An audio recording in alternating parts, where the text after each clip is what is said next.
I know that a lot of people are like really desperate to kind of get back to normal, to go out and do things, and that's something that like I really want to do. Whether or not I feel comfortable, that's because of COVID. That's something that you have to make that decision for yourself. Just be safe. That's really all we're saying. But there's all these conventions and things that I really want to go to, like MagFest. Obviously, I want to go back home for MagFest. I want to go to Disney World, Disneyland as well. There's a Universal here as well. I want to go to. So I mean, some of the conventions are slowly coming back. I mean, I think San Diego Comic-Con is coming back in person, but they're getting some pushback from the actual like actors that don't want to do it. Um, and a lot of them are trying to come back and have been canceled or they've been splintered off into online only. Something like E3 was canceled last year, and now they are coming back, but they're strictly online in person.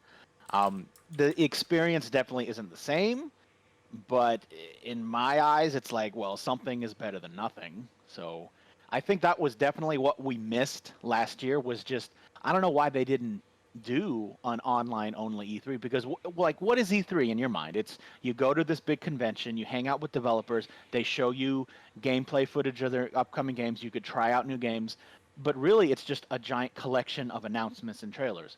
So why didn't you do that? That was one of the things that bugged me was why didn't you do that last year? You have all these collections of announcements and trailers and just kind of just sprinkle them on YouTube and Twitch for, in the middle of June.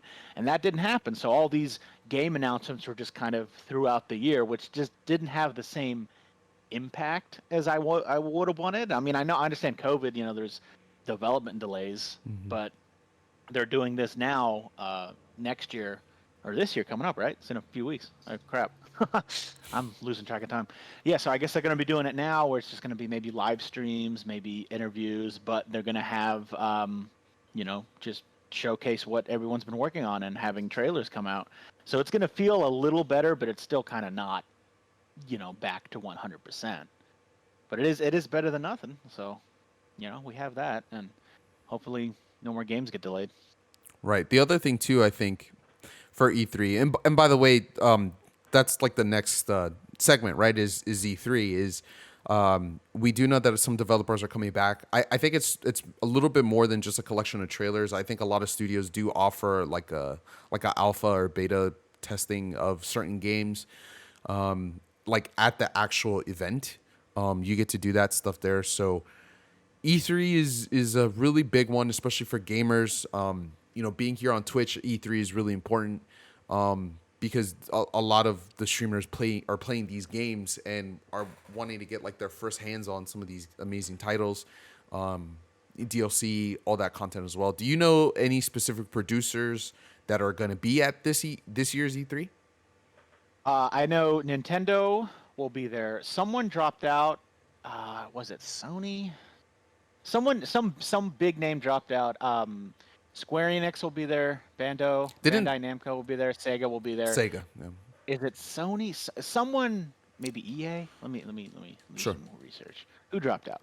Some big name dropped out, and they're like, "Well, we don't got nothing to." Oh, it is Konami. Oh, Konami is not going to be there, okay. but they confirmed they're working on stuff, so maybe Yeah, they're just not ready to show anything, we which is a little actually weird. we actually I think loosely talked about Konami coming back to the game sphere a couple weeks ago. I want to say not last episode, but I think the episode before that.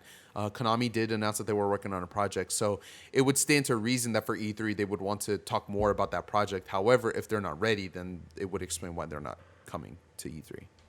And Sony confirmed they are not a part of this digital E3. They are going to do their own state of play sometime in the summer, but they won't officially be a part of that either. Right. So it Didn't they looks just like do something recently too? Sony did? yeah, they do state of plays every other month. It seems like, Mm. um, but it seems like out of the big three, it's just Nintendo and Microsoft which will be there, and then all the other studios. But so yeah, Sony's just saying, yeah, we don't need this. I mean, look, there's a bunch of really awesome games that are in the works that we know of that are in the works. There's also a bunch of games that we don't know about that E3 usually serves as that purpose or as that gap, that bridge to announce like, yo, there's new products on the way. This is what it is. Definitely, like, you're gonna want to be here for it. So, I'm interested to see how they do the tickets. I know some digital conventions have been really exclusive and like kind of hard to get tickets for. And basically it's just a big Zoom call, right? But like it'd be interesting to Pretty see. much, yeah. Yeah. But I know that there is like limited space just because of like servers and all that stuff. So I wonder how crazy it's going to be. I definitely would like to try to get tickets and try to be there, but it's hard, dude. And financially speaking, I don't know if it's such a good idea. But we'll see. We'll see what happens. If we do get it, you guys will know. I will fucking announce if I get tickets at E3. I will definitely let you know. I'm not Totally a gonna fan live from E3's computer stream. computer stream. Yeah. So we'll see how that works out.